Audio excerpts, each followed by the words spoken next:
ಕರುನಾಡಿಗೆ ಭಕ್ತಿಪೂರ್ವಕ ನಮಸ್ಕಾರಗಳು. ಇವತ್ತು 1 ಜುಲೈ 2026. ತಾವೆಲ್ಲರೂ ಕೆಸೆಟ್ ಮತ್ತು ನೆಟ್ ಪರೀಕ್ಷೆಯನ್ನು ಬರೆಯುವ ಸಲುವಾಗಿ ಪ್ರಯತ್ನ ಪಡುತ್ತಿದ್ದೀರಿ. ಇಲ್ಲಿ ಬೋರ್ಡ್ ಮೇಲೆ ಬರೆದಂಥ ಇಬ್ಬರು ಮನಸ್ಸು ಪವಿತ್ರ ಇರುವ ಇಬ್ಬರು ತಂಗಿಯರ ಬಗ್ಗೆ ಅಭಿನಂದನೆ ಹೇಳುವ ಸಲುವಾಗಿ ಈ ಚಿಕ್ಕ ವಿಡಿಯೋ ಮಾಡುತ್ತಿದ್ದೇನೆ.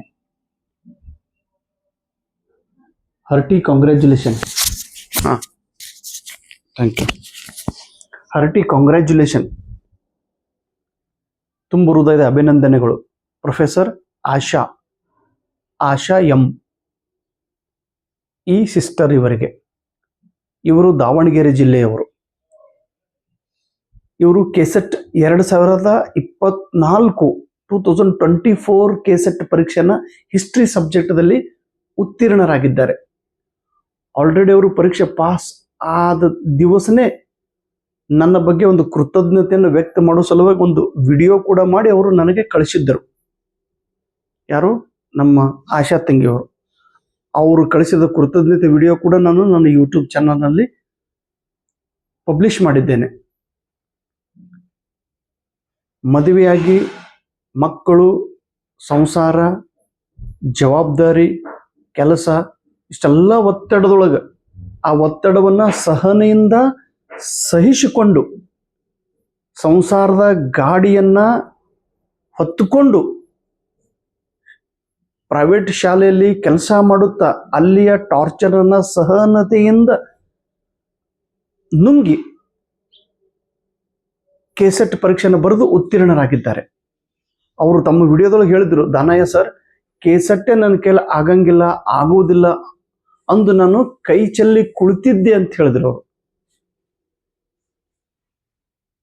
ಅವ್ರು ಆ ತಂಗಿ ಹೇಳಿದ್ದು ಮಾತು, ಪ್ಲೀಸ್ ನಾನು ಯಾಕೆ ವಿಶೇಷ ಅವ್ರ ಬಗ್ಗೆ ನನಗೆ ಒಂದು ಮಾತು ಹೇಳೋದೈತಿ, ಅದ್ರ ಸಲುವಾಗಿ ಈ ಒಂದು ಚಿಕ್ಕ ವಿಡಿಯೋ. ಇಲ್ಲಿ ಅವ್ರ ತಂಗಿ ಈ ರೀತಿ ಮಾತಾಡಿದ್ರು ನೋಡ್ರಿ. ಕೆಸೆಟ್ ಅಂತ ಹೇಳಿ ಕರೀತಾರೆ. ಎಲ್ರಿಗೂ ನಮಸ್ಕಾರ. ನನ್ನ ಹೆಸರು ಆಶಾ ಎಂ, ದಾವಣಗೆರೆಯಿಂದ ಮಾತಾಡ್ತಾ ಇರೋದು ನಾನು. KSET Karnataka state eligibility test ಅಥವಾ ಕೆಸೆಟ್ ಅಂತ ಹೇಳಿ ಕರೀತಾರೆ.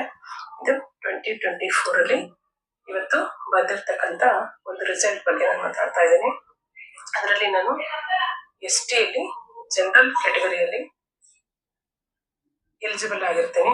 ಸೊ ಇದಕ್ಕೆಲ್ಲ ಮುಖ್ಯವಾದಂತ ಕಾರಣಕರ್ತರಾದಂತಹ ದಾನಯ್ಯ ಸರ್ ಅವರಿಗೆ ಅನಂತ ಕೋಟಿ ಧನ್ಯವಾದಗಳನ್ನ ಈ ಮುಖಾಂತರ ಅರ್ಪಿಸೋದಕ್ಕೆ ನಾನು ತುಂಬಾ ಖುಷಿ ಪಡ್ತಿದ್ದೀನಿ. ಯಾಕೆಂದ್ರೆ ಇನ್ನೇನು ಮುಗಿದ್ದು, ನಾನು ಎಷ್ಟು ಸಲ ಪ್ರಯತ್ನ ಪಟ್ಟರು ನನ್ನ ಕೈಲಿ ಕೆಸೆಟ್ ಪಾಸ್ ಮಾಡ್ಲಿಕ್ಕೆ ಆಗಲ್ಲ ಅಂತೇಳಿ ಕೈ ಚೆಲ್ಲಿ ಕುಳಿತಾಗ ದಾನಯ್ಯ ಸರ್ ವಿಡಿಯೋಸ್ ನೋಡ್ತಾ ಹೋದೆ.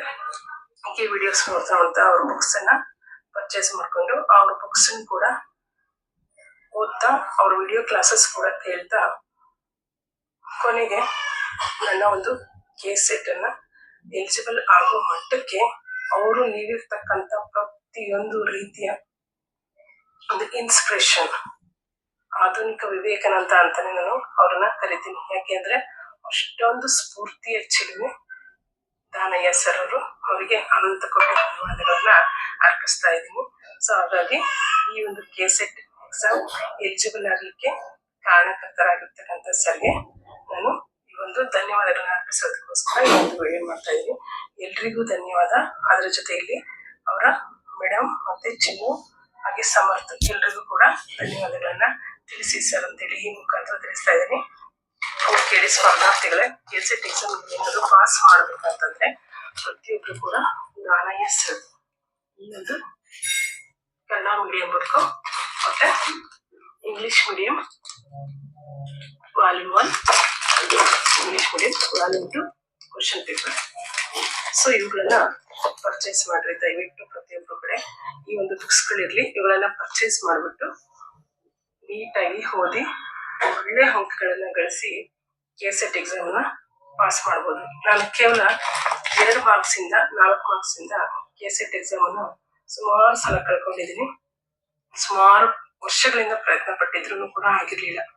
ಇವಾಗ್ಲೂ ಅಷ್ಟೇ ಎಷ್ಟೋ ಸಲ ಇನ್ನೇನು ಆಗಲ್ಲ ನನ್ನ ಕೈಲಿ ಅಂತೇಳಿ ಕೈ ಚೆಲ್ಲಿ ಕುಳಿತಂತ ಸಂದರ್ಭದಲ್ಲಿ ಕೇಸೆಟ್ ಸರ್ ಪ್ರತಿದಿನ ಮಾಡ್ತಿರ್ತಕ್ಕಂಥ ವಿಡಿಯೋ ಕ್ಲಾಸಸ್ ನಮ್ಮನ್ನ ಎದುರಿಸ್ತಾ ಇತ್ತು. ಅಂದ್ರೆ ನಮ್ಮ ಮನಸ್ಸಿನಲ್ಲಿ ಯಾವ ರೀತಿ ಓದಬೇಕನ್ನೋ ಛಲವನ್ನ ಉದಿಸುವ ರೀತಿಯಲ್ಲಿ ಅವರ ವಿಡಿಯೋಸ್ಗಳು ಇರ್ತಾ ಇತ್ತು. ಅವ್ರಿಗೆ ಎಷ್ಟು ಬೈದ್ರು ಕೂಡ, ಎಷ್ಟು ಅಂದ್ರೂ ಕೂಡ ಅವರ ವಿಡಿಯೋಸ್ ಇಂದ ನಾವು ಇನ್ಸ್ಪೈರ್ ಆಗ್ತಾ ಇದ್ವಿ. ಸೊ ಹಾಗಾಗಿ ಅವರಿಗೆ ಪ್ರತ್ಯಕ್ಷವಾಗಿ ಮತ್ತು ಪರೋಕ್ಷವಾಗಿ ಅವರಿಗೆ ಮತ್ತು ಅವ್ರ ಫ್ಯಾಮಿಲಿಗೆ ಭಗವಂತ ಚೆನ್ನಾಗಿಟ್ಟಿರ್ಲಿ ಅಂತ ಕೇಳ್ಕೊಳ್ತಾ ಈ ಒಂದು ವಿಡಿಯೋನ ಮುಗಿಸ್ತಾ ಇದ್ದೀನಿ. ಎಲ್ರಿಗೂ ಕೂಡ ಧನ್ಯವಾದಗಳು. ಹಾಗೆ ನನ್ನ ಫ್ಯಾಮಿಲಿ ಸಪೋರ್ಟರ್ಸ್ ಇದ್ದಾರೆ, ಎಲ್ರಿಗೂ ಕೂಡ ಅವರಿಗೂ ಕೂಡ ಧನ್ಯವಾದಗಳನ್ನ ಈ ಮುಖಾಂತರ ಅರ್ಪಿಸ್ತಾ ಇದ್ದೀನಿ. ಜೈ ಹಿಂದ್, ಜೈ ಕರ್ನಾಟಕ ಮಾತೆ. Do you speak English? Yes, absolutely. I can do. Prove it. ಆಶಾ ತಂಗಿಯವರೇ, ಇಲ್ಲಿಂದನೇ ಮಹಾರಾಷ್ಟ್ರಲಿಂದನೇ ನಿಮಗೆ ತುಂಬು ಹೃದಯದ ಅಭಿನಂದನೆಗಳು ಮತ್ತು ನೀವು ವ್ಯಕ್ತಪಡಿಸಿದ ಈ ಕೃತಜ್ಞತೆಯ ಮಾತುಗಳಿಗೆ ನಾವು ಚಿರಋಣಿಯಾಗಿದ್ದೇವೆ. ನಿಮಗೂ ಕೂಡ ಇಲ್ಲಿಂದನೇ ನಮಸ್ಕಾರ. ನಿಮ್ಮ ಬಗ್ಗೆ ಗೌರವ ನನಗೆ ಹೆಚ್ಚಾಗಿದ್ದು ಯಾವಾಗ ಗೊತ್ತ್ರಿ? ನೀವು ಕೆಸೆಟ್ ಪಾಸ್ ಆಗಿರಿ, ನೀವು ಕೃತಜ್ಞತೆ ವ್ಯಕ್ತಪಡಿಸಿದ್ರಿ. ಅದಕ್ಕಿಂತ ಅತಿ ಹೆಚ್ಚು ಗೌರವ ಬೆಳೆದಿದ್ದು ಯಾವಾಗ ಗೊತ್ತೇನ್ರಿ? ಯಾವಾಗ ಗೊತ್ತ? ಮೊನ್ನೆ ನಾನು ಈ ಜನಗಣತಿ ಮಾಡ್ತಿದ್ದೆ, ಜನಗಣನೆ ಕೆಲಸ ಮಾಡ್ತಿದ್ದೆ. ಅಲ್ಲಿ ಗೊಲ್ಲ ವಸ್ತಿದೊಳಗೆ ನನಗೆ ಈ ಕೆಲಸ ಆ ಏರಿಯಾದೊಳಗೆ ಕೆಲಸ ಮಾಡ್ಲಿಕ್ಕೆ ನನಗೆ ಸರ್ಕಾರದವರು ಆಯ್ಕೆ ಮಾಡಿದ್ರು. ಅತೀ ಹಿಂದುಳಿದ ಪ್ರದೇಶ, ಅತೀ ಹಿಂದುಳಿದ ಆ ಭಾಗ, ಪಾಪ ಅಷ್ಟು ಬಡವರು, ಆ ಬಡತನವೇ ನಾಚಿಕೊಳ್ಬೇಕು, ಅಷ್ಟು ಬಡತನ ಅಲ್ಲಿ.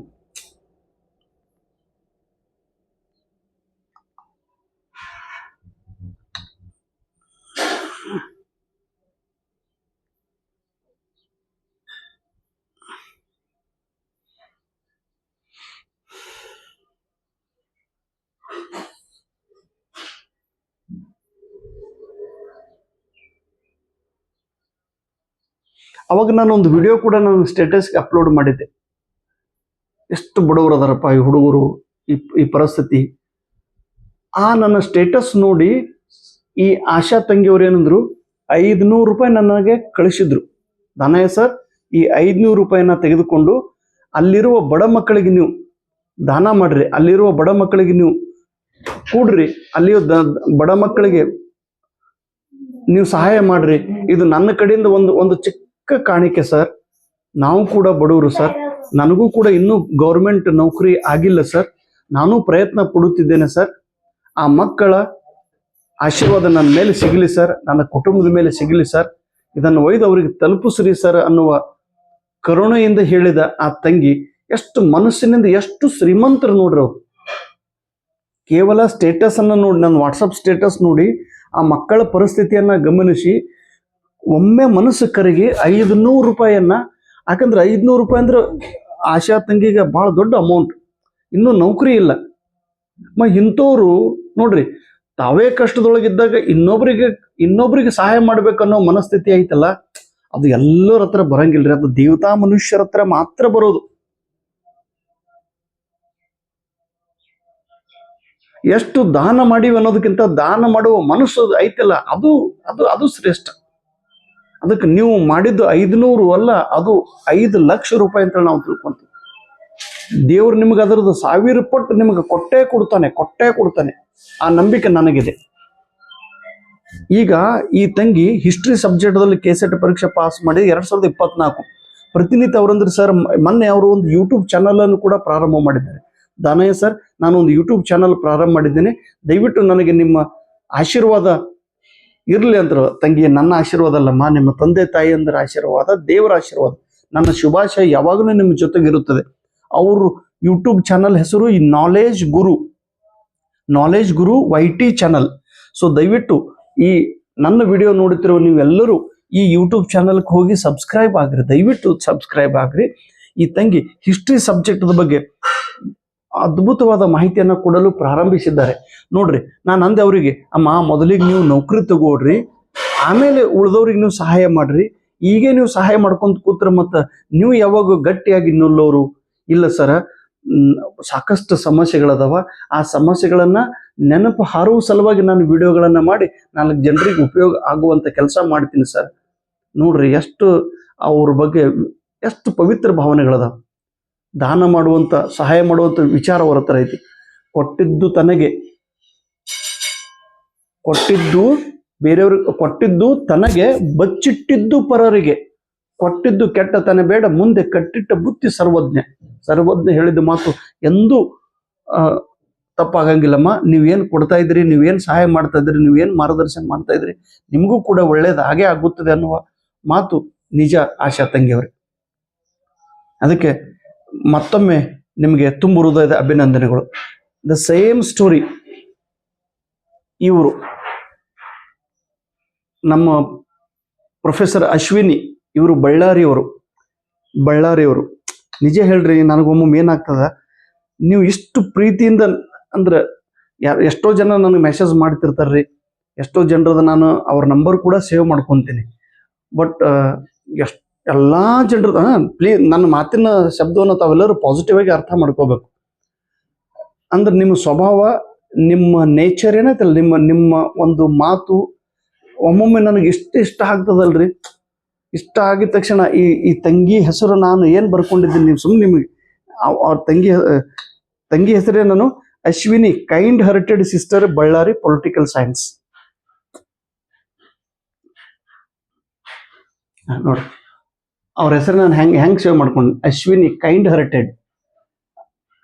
ಇಲ್ಲಿ ನನ್ನ ಇದ್ರೊಳಗೆ ಹೆಂಗೆ ಮಾಡ್ಕೊಂಡೀನಿ, ಯಾಕೆ ಗೊತ್ತಾ, ಅಣ್ಣ ಅಮೌಂಟ್ ಹಾಕಿದ್ದೀನಿ, ಮಕ್ಕಳಿಗೆ ಬಿಸ್ಕಿಟ್ ಚಾಕ್ಲೇಟ್ ಏನಾದರೂ ಕೊಡಿಸಿ ಅಂತೇಳಿ. ಇವರು ಏನು ಮಾಡ್ಯಾರ ಗೊತ್ತದ್ರಿ, ಆ ಮೊನ್ನೆ ಗೊಲ್ಲು ವಸ್ತುದೊಳಗೆ ನಾನು ಜನಗಣತಿ ಮಾಡುವಾಗ ಆ ಬಡತನ, ಆ ಕಿತ್ತು ತಿನ್ನೋ ಬಡತನದ ಒಂದು ಸಣ್ಣ ವಿಡಿಯೋ ಮಾಡಿ ನನ್ನ ಸ್ಟೇಟಸ್ಗೆ ಇಟ್ಟಿದ್ದೆ. ಆ ವಿಡಿಯೋ ನೋಡಿದ ತಕ್ಷಣ ಈ ತಂಗಿ ಕೂಡ, ಅಣ್ಣ ನಾನು 500 ರೂಪಾಯಿ ಕಳಿಸ್ತೀನಿ, ಇನ್ನೂ ಕೇಸೆಟ್ಟೆ ಪ್ರಿಪೇರ್ ಆಗ್ತಾ ಇದ್ದೀನಿ, ನಾನು ನೆಟ್ ಪ್ರಿಪೇರ್ ಇನ್ನೂ ಪಾಸ್ ಆಗಿಲ್ಲ, ಭಾಳ ಬಡತನ ಐತಿ. ಆದ್ರೂ ಆ ಮಕ್ಕಳ ಪರಿಸ್ಥಿತಿ ನೋಡಿದ ತಕ್ಷಣ ನನಗೆ ಮೈ ಭಾಳ ಕರಿಗೆ ಹೋಯ್ತಣ್ಣ. ಅದಕ್ಕೆ ನಾನು 500 ರೂಪಾಯಿ ಕೊಡ್ತಾ ಇದ್ದೀನಿ ನನ್ನ ಅಕೌಂಟಿಗೆ, ಆ ಮಕ್ಕಳಿಗೆ ಒಯ್ದು ಏನಾದರೂ ತಿನ್ಲಕ್ಕೆ ಕೊಡು, ಅವ್ರಿಗೆ ಏನಾದರೂ ಸಹಾಯ ಮಾಡಿ ಹೋಗೋಣ ಅಂತೇಳಿ 500 ರೂಪಾಯಿ ಕೊಟ್ಟಾಗ ತಂದೆ ನಾನು, ಏನಪ್ಪ ಇಂಥವ್ರನ್ನ ಇರ್ತಾರಲ್ಲ ಅಂತೇಳಿ. ಅವ್ರ ಅಂದ್ರೆ ಎಷ್ಟು ನಾನು ಇವರು ಹಣ ಕೊಡೋಕ್ಕಿಂತ ಮೊದಲೇ ಇವ್ರ ಹೆಸರು ನಾನು ಕೈಂಡ್ ಹಾರ್ಟೆಡ್ ಅಂತೇಳಿ ನಾನು ಬರೆದಿಟ್ಟಿದ್ದೆ. 1.5 ವರ್ಷದಿಂದ ಈ ತಂಗಿ ನಮ್ಮ ಕಾಂಟ್ಯಾಕ್ಟ್ದೊಳಗದಾರ. ಅದಕ್ಕೆ ನಾವು ಒಂದು ಮಾತು, ಎಷ್ಟು ಚೆನ್ನಾಗಿ ಒಂದು ಮಾತು ಐತಿ ನೋಡ್ರಿ, ತವರು ಮನೆಯಿಂದ ಏನು ತೆಗೆದುಕೊಂಡು ಬಂದಿ ಅಂತೇಳಿ ಎಲ್ಲ ಗಂಡಂದ್ರೆ ಕೇಳ್ತಿರ್ತಾರೆ, ಗಂಡ ಮಾವ ಎಲ್ಲರೂ ಕೇಳ್ತಿರ್ತಾರೆ, ತವ್ರ ಮನೆಯಿಂದ ಎಷ್ಟು ತೊಗೊಂಡು ಬಂದೀನಿ ಅಂದ್ರೆ, ಹುಂಡ ಎಷ್ಟು ತೊಗೊಂಡು ಬಂದಿ, ಬಂಗಾರ ಎಷ್ಟು ತೊಗೊಂಡು ಬಂದಿ, ಎಲ್ಲರೂ ಕೇಳ್ತಿರ್ತಾರೆ ನೋಡ್ರಿ, ತವ್ರ ಮನೆಯಿಂದ ಎಷ್ಟು ತೊಗೊಂಡು ಬಂದೀನಿ ಅಂತೇಳಿ. ಆ ತವ್ರ ಮನೆಯಿಂದ ಎಷ್ಟು ತೆಗೆದುಕೊಂಡು ಬಂದಿ ಅನ್ನೋದಕ್ಕಿಂತ, ತವ್ರ ಮನೆಯೊಳಗೆ ನೀನು ಏನೇನು ಬಿಟ್ಟು ಬಂದಿದೀಯಪ್ಪ, ತವ್ರ ಮನೆಯೊಳಗೆ ಬಿಟ್ಟು ಗಂಡನ ಮನೆಗೆ ಬರುವಾಗ ಏನೇನು ಬಿಟ್ಟು ಬಂದಿದ್ದಿ ಅನ್ನೋದನ್ನ ವಿಚಾರ ಮಾಡು. ಆ ವಿಚಾರ ಶ್ರೇಷ್ಠ ವಿಚಾರ. ಅವಳ ತ್ಯಾಗ ತುಂಬಾ ದೊಡ್ಡದು. ತಾಯಿಗೆ ಬಿಟ್ಟಿರ್ತಾಳೆ, ತಾಯಿ ತಂದೆ ಅಣ್ಣ ಬಂಧು ಬಳಗ ಎಲ್ಲರನ್ನ ಬಿಟ್ಟು ತ್ಯಾಗ ಮಾಡಿ ಗಂಡನ ಮನೆಗೆ ಬಂದಿರ್ತಾಳೆ. ಹೀಗಾಗಿ ಆ ಹೆಣ್ಣುಮಕ್ಕಳನ್ನ, ಆ ಹೆಣ್ಣು ಮಗುವನ್ನ ಅವಳೇ ನಮ್ಮ ಜೀವನದ ಒಂದು ಅಂತ ಈ ಸಿಸ್ಟರ್ ಇವರಿಗೆ ಕೂಡ ತುಂಬ ಹೃದಯದ ಅಭಿನಂದನೆಗಳು. ನಮ್ಮ ಮೇಡಮ್ ಕೂಡ ಅವರು ಗ್ರೇಟೇ ರೀ, ಈಗ ಅವರು ಗ್ರೇಟ್. ನಾನು ಅಂತಿದ್ದೆ, ತವ್ರ ಮನೆಯಿಂದ ಏನು ತೊಗೊಂಡ್ಬಂದು ನೀನು ಹಾಕೇನು ಏನು ತೊಗೊಂಡು ಬರೋದ್ರಿ ನಮಗೆ, ಇಲ್ಲ ಯಾನ್ ತೊಗೊಂಡ್ಬಂದು ಎಲ್ಲರೂ ಕೇಳಗತ್ತಾರ, ಹುಂಡ ಎರಡು ತೊಗೊಂಡ್ಬಂದು, ಯಪ್ಪ ಬರಕರಿ ಏನು ತೊಗೊಂಡು ಬಂದಿಲ್ರಿ. ಆದ್ರೆ ಈಗ ಇಷ್ಟು ಕೊಟ್ಟಳಲ್ರಿ, ಮೈ ಗಾಡ್, ಬುಕ್ ಮಾರಾಟ ಮಾಡಿ ತಗೋರಿ ಸರ್, ಏನು ಬೇಕು ತಗೋರಿ ನೀವು ಅಂತೇಳಿ. ಅದಕ್ಕೆ ನಿಜ ಹೇಳ್ತೀನಿ ರೀ, ನಮ್ಮ ಮೇಡಮ್ ಅವರೇ ನನ್ನ ದೇವತೆ. ಇವತ್ತು ನಾನು ಎಲ್ಲರಿಗೂ ಇದ್ರೆ ಹೇಳ್ತೀನಿ ರೀ, ನನ್ನ ಹೆಂಡತಿನೇ ನನ್ನ ದೇವರು. ಯಾಕಂದ್ರೆ ನನ್ನ ಸ್ವಭಾವ ಸ್ವಲ್ಪ ವಿಚಿತ್ರ ಸ್ವಭಾವ ರೀ. ನನ್ನನ್ನು ತುಂಬ ಅರ್ಥ ಮಾಡಿಕೊಂಡು ನನಗೆ ಬೆನ್ನೆಲುಬಾಗಿ ನಿಂತು ಈ ಪುಸ್ತಕ ಮಾರಾಟ ಮಾಡೋ ಕೆಲಸ ನಮ್ಮ ಮೇಡಮ್ ಅವರು ಮಾಡ್ತಾ ಇದ್ದಾರೆ. ಅವರು ಸಂಗ್ರಹ ಮಾಡಿದ ಹಣದಿಂದಲೇ ಇವತ್ತು ನಾನು ಈ ಸಾಲದಿಂದ ಹೊರಗೆ ಬರ್ತಾ ಇದ್ದೀನಿ. ಅದಕ್ಕೆ ಪ್ಲೀಸ್, ತವ್ರ ಮನೆಯಿಂದ ಏನು ತೆಗೆದುಕೊಂಡು ಬಂದಿದೆ ಅನ್ನೋದಕ್ಕಿಂತ ಏನು ಬಿಟ್ಟು ಬಂದಿದೆ ಅನ್ನೋದು ವಿಚಾರ ಮಾಡಿದ್ರೆ ಅವಳ ತ್ಯಾಗಕ್ಕೆ ನಾವು ಬೆಲೆ ಕೊಟ್ಟಂಗೆ ಆಗ್ತದೆ ರೀ. ಹೆಣ್ಮಕ್ಳಿಗೆ ತುಂಬ ಹೃದಯದ, ನಿಮ್ಮ ಕೈಂಡ್ ಹೃದಯಕ್ಕೆ ತುಂಬ ಹೃದಯದ ಅಭಿನಂದನೆಗಳು. ಧನ್ಯವಾದ.